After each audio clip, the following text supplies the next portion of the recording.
Good morning. In recognition of Women's History Month, all the music this month will be have been performed or composed by women composers.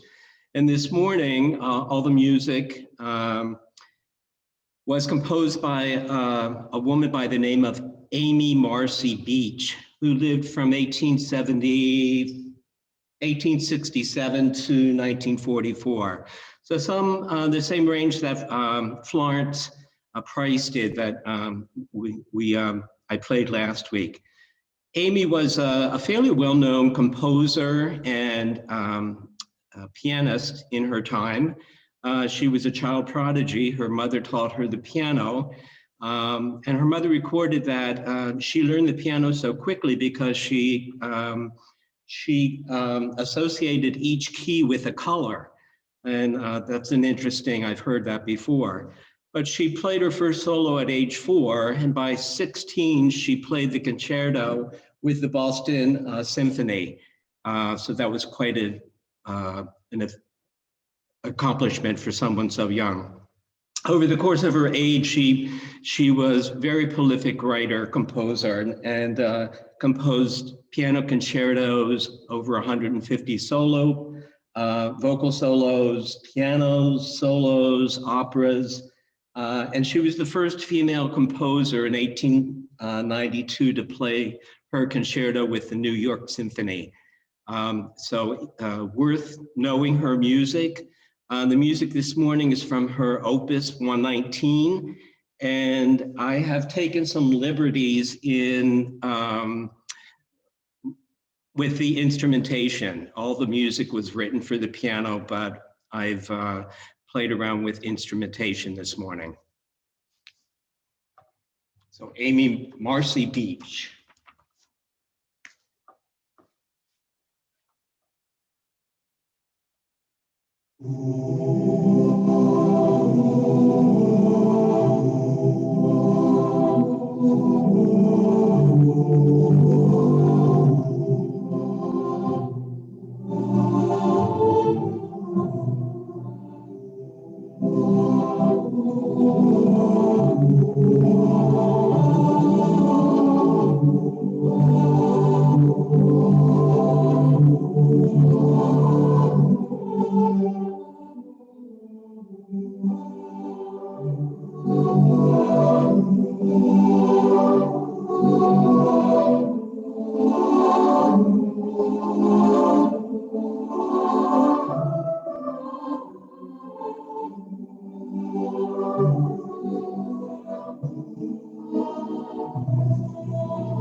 Thank you, Bruce. That was lovely.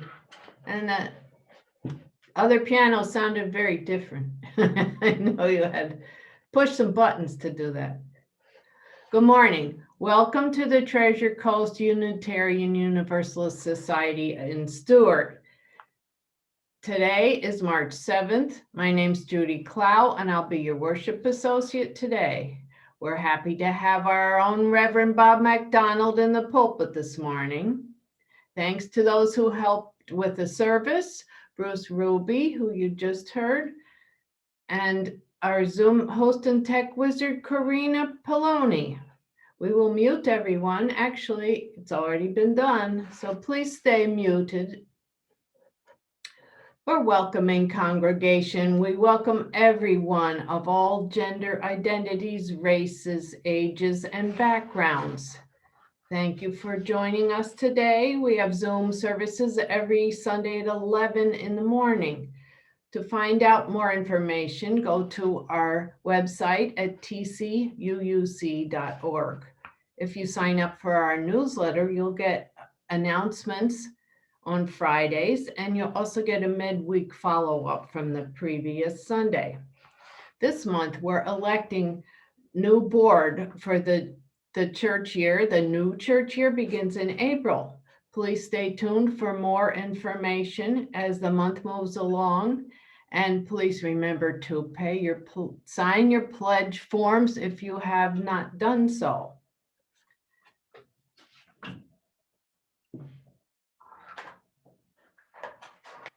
I'll light the chalice now.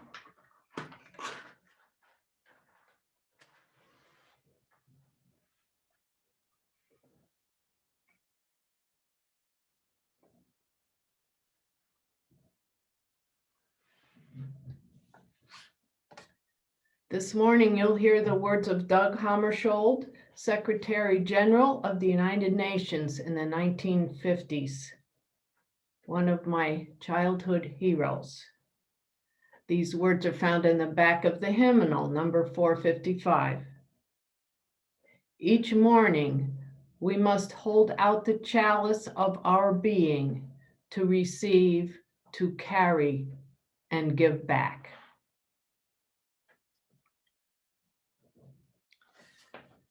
When I was a child, I attended a congregational church with my parents in New Jersey. Occasionally, people would recite the Apostles' Creed. It began, I believe in God the Father Almighty, maker of heaven and earth, and in Jesus Christ, his only Son, our Lord, who was conceived by the Holy Spirit, born of the Virgin Mary, and suffered under Pontius Pilate. And there's more. Those words came back better than I had expected, but I didn't like it. Why are we talking about Jesus suffering under Pontius Pilate? And further on, there were words about the Holy Catholic Church. What was that? We were Protestants.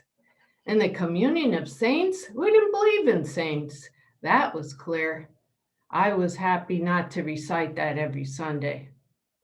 After high school, I attended a Quaker college, and the Apostles' Creed was no longer an issue for me. Years later, in upstate New York, I discovered a Unitarian Universalist church. I liked the 7 principles, there were only 6 at the time, that included the worth of each person, justice, acceptance, and, quote, a free and responsible search for truth and meaning. That sounded good. No more reciting creeds I didn't believe in.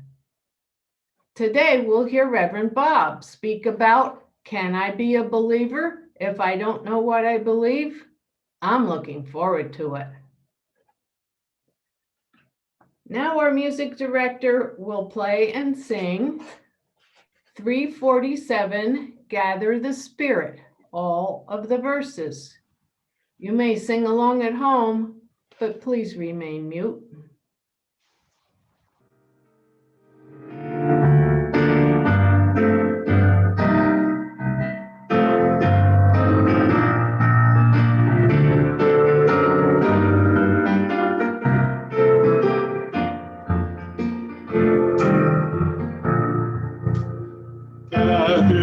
The Spirit, harvest for God, our sacred fire.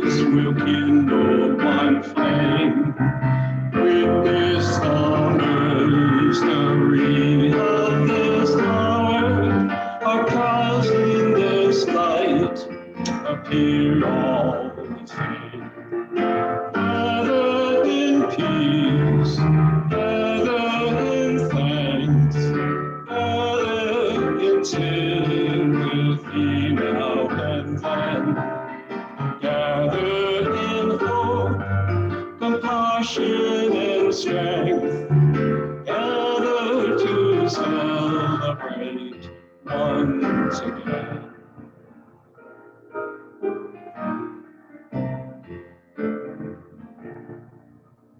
Gather in the spirit of heart and mind, sweet furrows sown on neighboring stone, nurtured in love that conscious refined, with body and spirit united once more.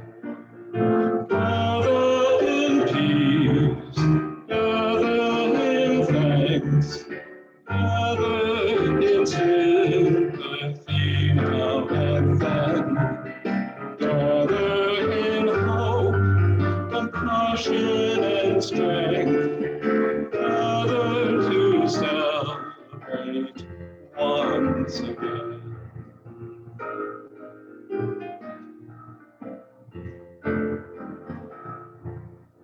Gather the spirit growing in all, drawn by the moon and fed by the sun.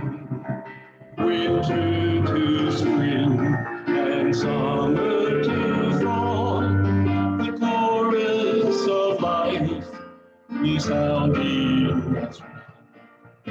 Gather in peace, gather in thanks, gather in sympathy now and then. Gather in hope, compassion and strength, gather to celebrate once again.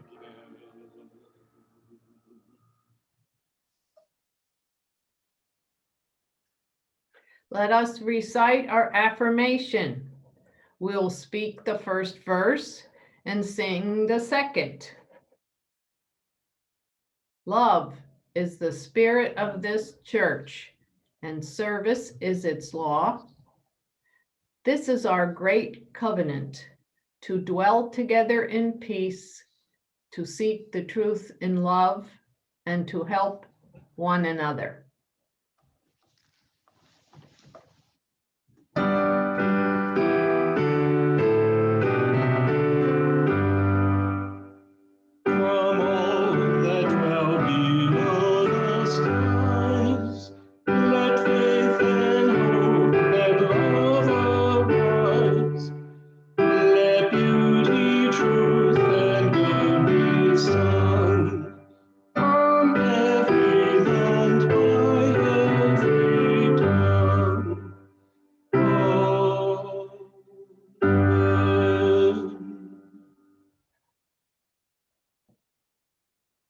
Now it's time for joys and sorrows.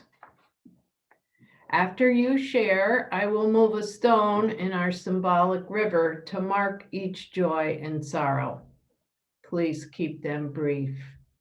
Raise your hand to share, and we will unmute you to speak. Today is the 50th anniversary of Bloody Sunday, and we should remember that Martin Luther King called clergy to join him on that fateful day, and more than 125 Unitarian Universalist ministers answered the call. 3 people were killed: James Reeb, a Unitarian Universalist minister; Jamie Lee Jackson, an African-American church deacon; and Viola Liozzo, a Unitarian Universalist layperson from Detroit. So this is very much a part of our heritage. Thank you, Janet. Okay, I think I think that's everybody, so back to you. I'll do one. Since I have the stones, I can do it, I guess. This week, my husband and I were happy to make part of a meal for Lahia, and hopefully that was a success. We had Jerry Shaw help us and Bob's wife Lori, and so Marguerite carted quite a collection of food over to Lahia. It's a joy to be able to do it, and a sorrow that there are so many people that are in need of food.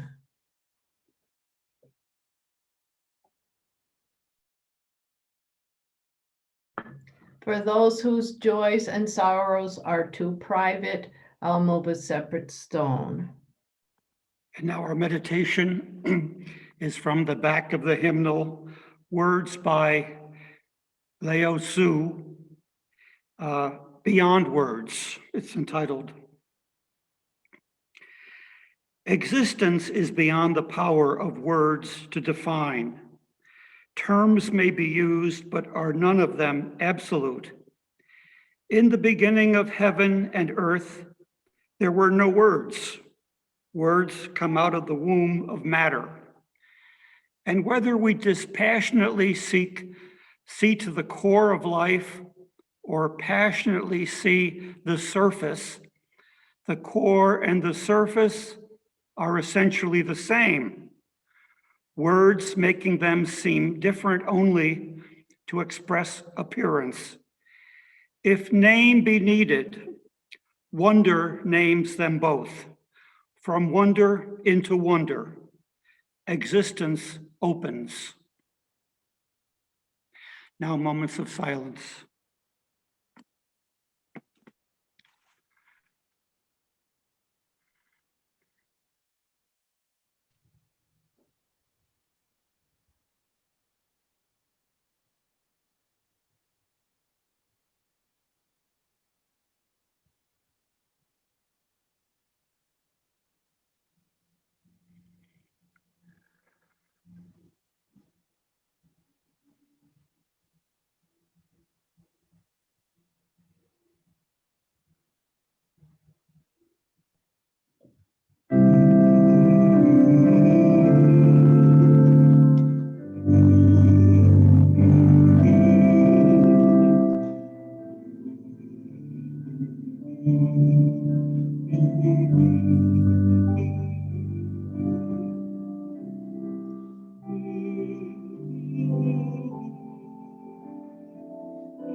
Spirit of life, come unto me.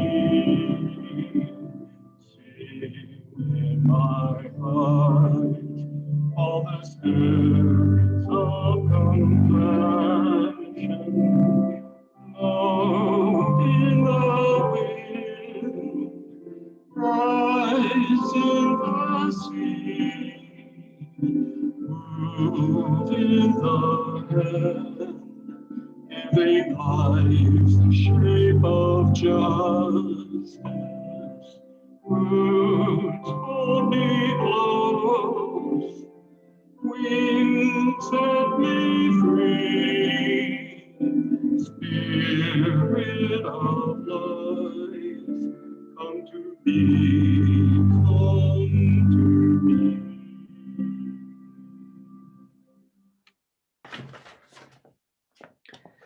The offertory is a standard church practice to invite congregation members and friends to reflect on their love and support of the congregation and the possibility of growing in their giving.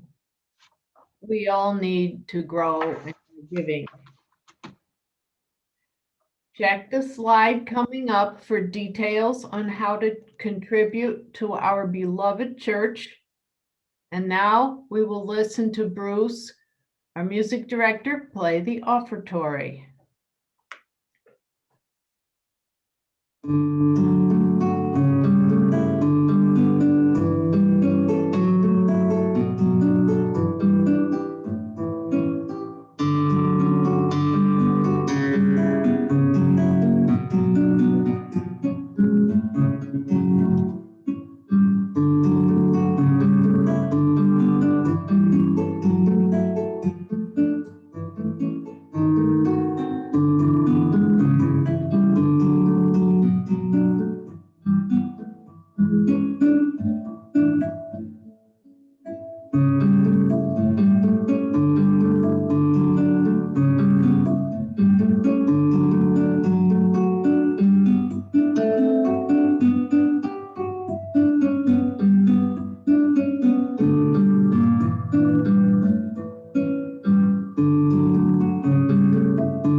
Life is a gift we experience every day. We give back in the hope that our love for this church will grow and the life of this church will prosper.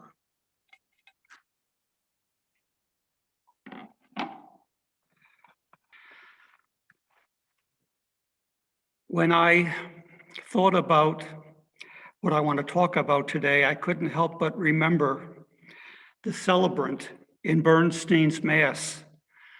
Bernstein's Mass, I believe, was written in 1971. And a piece of it, Corina is going to play. Now, it's a little bit difficult to make out the words, but I'll repeat some of them at the end. It starts out with, I believe in God, but does God believe in me?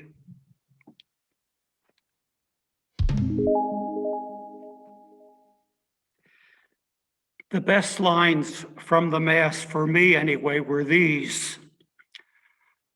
What I say, this is the celebrant, the clergyman speaking. What I say, I don't feel. What I feel, I don't show. What I show isn't real. What is real, Lord? I don't know. Can I call myself a believer if I don't know what I believe? In the beginning, beliefs mattered. You learned them, you repeated them to gain entry, to belong. Beliefs used to be things you repeated to gain entrance. The early Christian church developed questions put to new followers at their baptism. The first question was, do you believe in God the Father Almighty? Answer, I believe. Two more followed, completing Trinitarian belief. Same simple answer, I believe. The Apostles' Creed appeared about 800 CE, obviously not written by the early apostles, but it was thought to capture their basic faith. So henceforth, most churches used it for new members to repeat. I had to repeat it, the Apostles' Creed, to be confirmed in the downtown Troy, New York Methodist Church. In order to be confirmed, I had to be baptized. We weren't a church family, so I hadn't been baptized. So I was baptized in the same service in which I was confirmed. The minister agreed not to do his usual and pick up the cute little baptized bundle. I was 14 and very embarrassed in a rather large bundle, but he used to walk around the sanctuary so the folks could go ooh and ah. For those two tandem events, I had memorized what I said I believed. Beliefs were something you repeated without much thought. I wanted to belong. Statement of beliefs or creed was important again at ordination. So again, admittance, entrance into a circle, a fold. So belief seemed to function as a way of inclusion and exclusion. Again, I wanted to belong. Creeds, yes, Judy, creeds can strangle, but they can also offer guidance. I came to discover that creeds were written about more than religious belief. They were also written to redress a long history of wrong.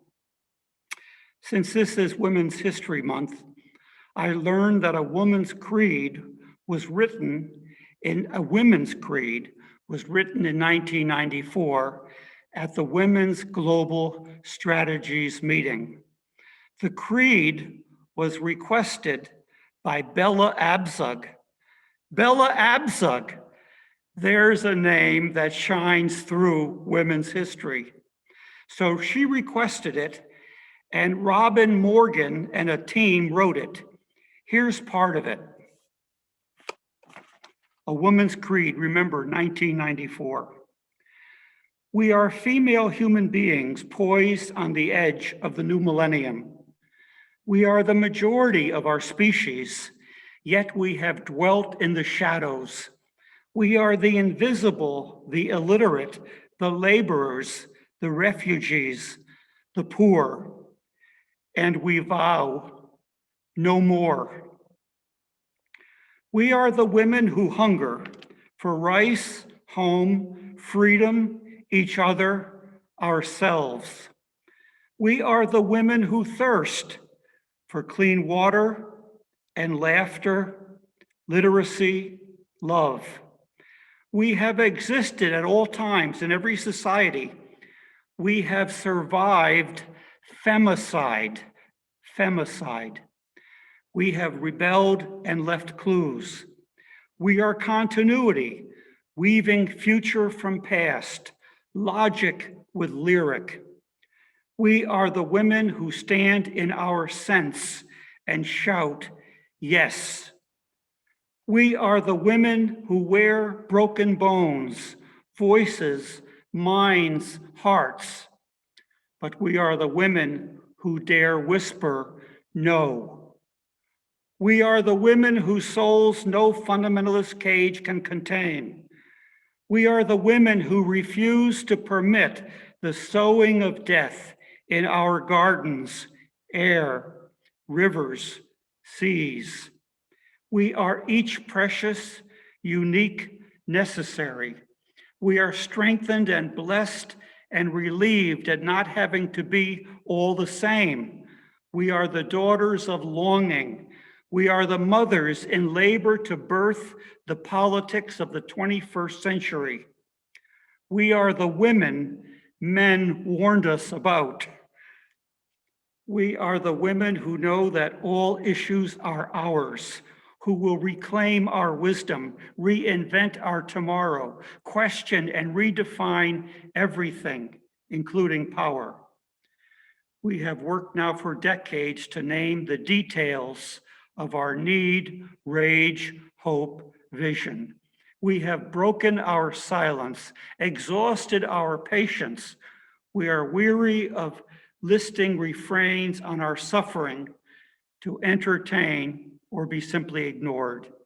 We are done with vague words and real waiting, famishing for action, dignity, joy.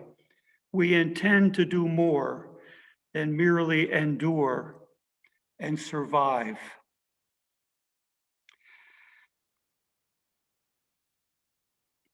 Why do I want to be a believer? I want to be a believer because I do believe in something larger than myself. What I believe in is what I want to be true. And it can only be true for me if I commit myself to it and work to make it true. Otherwise, why would its truth matter? I seem to remember in college I learned that the root of the word religion means to choose, choice. Religion, what religion we choose, is what we choose to be true. And it's not unlike choosing a career or a mate. What happens after the choice depends on the work you put into it to make it even truer than it was in the beginning. And as the celebrant in Mass sings, it's not about what's out there. Spirituality, wholeness is about what's in here. In order to believe in something greater, you also have to believe in yourself, or at least find a spiritual practice that offers reciprocity. I believe in Jesus, the human he was, and the humanity he taught and inspired way ahead of his time. Making him divine, for me, misses all that. What I love most about him is the clarity of this teaching. Life is about priority. When we are a memory, what will be remembered about us will be what we valued, what we prioritized. I learned this from his stories and actions. I also learned it from those damnable high school required readings. I thought damnable at the time. George Eliot, really Mary Ann Evans, who wrote using a man's name in order to be taken seriously. Okay, so George Eliot's Silas Marner, a miser whose gold was stolen, and he thought he lost everything until he discovered an abandoned child at his door. And the Edwin Arlington Robinson poem, Richard Cory, the man who had wealth and was the envy of everyone until, well, not to punish you, but to share the wealth. Let me read it again. Whenever Richard Cory went downtown, we people on the pavement looked at him. He was a gentleman from soul to crown, clean favored and imperially slim. And he was always quietly arrayed, and he was always human when he talked. But still he fluttered pulses when he said good morning, and he glittered when he walked. And he was rich, yes, richer than a king, and admirably schooled in every grace. In fine, we thought that he was everything to make us wish that we were in his place. So on we worked and waited for the light, and went without the meat and cursed the bread. And Richard Cory, one calm summer night, went home and put a bullet through his head. Anne Coleridge's Rime of the Ancient Mariner, a lost wandering soul who cursed an albatross and had to wear one as punishment and had to tell everyone he ran into not to call anything, not to call anyone of the creation ugly. I have to believe Jesus' humanity nurtured these visionaries, and these visionaries have nurtured us, you-yous. Can I be a believer if I don't know, can't be sure of what I believe? What about God? I first heard about God in a welcoming community, at least welcoming to two kids, me and my brother. That got our lives going majorly. I was going to say bigly, but I think that ship has sailed. So from the beginning, God and community, a place to belong, were a bundle. And in that community, and the ones that followed for me, I learned you could think small or you could think big. If you thought small, your God looked pretty much like you. That wasn't the greater than me I wanted to belong to. I wanted to belong, but I didn't want my faith to be an echo chamber. We got a lot of that today. What news do you listen to? Echo chamber. If religion is not an echo chamber, I'm intentionally overusing that phrase because most churches seem like places you go to be reminded or have what you already believe confirmed. But if religion isn't that, what is it? I wanted it to be about stretching. Stretching. I know that sounds like torture, and sometimes it felt like it, but whatever I was experiencing in the name of religion, I wanted some alteration, improvement. That bitter medicine, put most exquisitely by the poet Burns. Oh, would some power the gift to give us, to see ourselves as others see us. For me, that package, that power, that spirituality, the courage, albeit occasional courage, to look into our own depth. That package has had a lot of parts. A little tolerance to learn about and face my own intolerances. Learning forgiveness, and that you don't get it if you don't give it. Silence, stilling the inner dialogue so a new word might come to you. I don't mean the word I'm having trouble remembering. The word you know, but can't right then. With that, I often just have to move on, and I suspect some of you have learned that too. No, I mean the word that once came, that still might come, prefaced with something like, "Thus saith the Lord," or "Now hear this," or "Here's what you might be missing."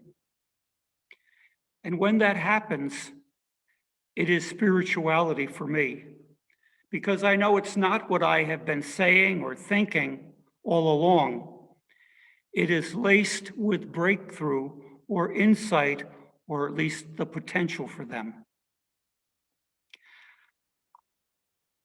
I started this with, what about God? I haven't said much about God because I don't know much about God. God is by definition indefinable and mystery. Tillich said a lot with the word depth. He located the divine in that nebulous domain, the depth dimension. We all have depth to be attended to or not. So among the things I can't say about God is that God is not. I've often mentioned Karen Armstrong, famed historian of religions, her claim that a number of world religions discovered about the same time, 700 BCE, 2,700 years ago, discovered that God and religion were primarily about compassion, heart. Well, if that's true, it's been more a whisper than a shout through history. And that might be how we learn about God and spirituality. More whisper, less shout. It was wonderful seeing the Pope in Iraq with the Ayatollah trying to budge history in that direction, and seeing those Catholics in that terrorized cathedral that he held a service in, seeing those Iraqi Catholics, many of them with masks on. Calling myself a believer means to me I am incomplete, much to learn, open to truths not mine or not yet mine, and still capable of or susceptible to alteration. And you meet or stumble upon some really interesting people as you journey, and there are surprises. I've experienced enough surprises to know I don't want to miss out on any. So I am a believer, and mark me incomplete, a grade I never wanted because it meant more work. Now I accept it, more work. The closing hymn is number 128, verses 1 and 2. For all that is our life.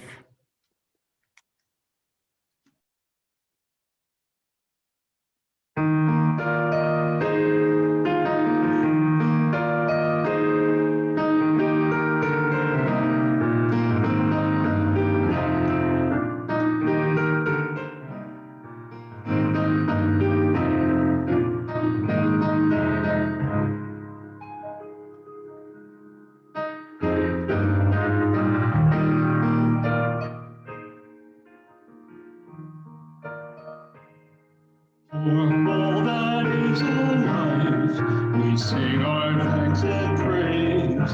For all life is a gift, which we are called to use to build the common good and make our own days glad.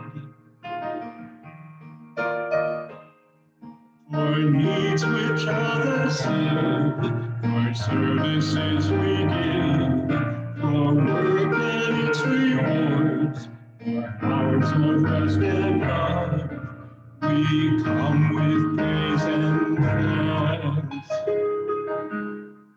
For all that is our life.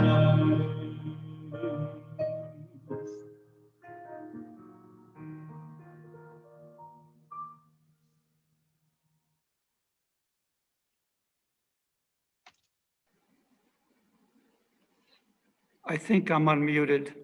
Yes. Yeah.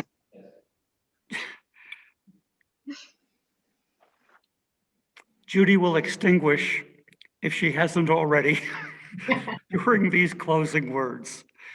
To build the common good and make our own days glad.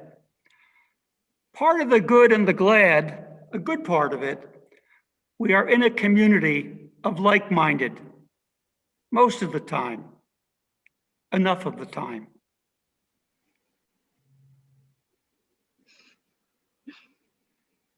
Oh, it's extinguished. After the postlude, please place yourself into gallery mode and stay with us for our chat time. Now, our music director, Bruce Ruby, will play the postlude.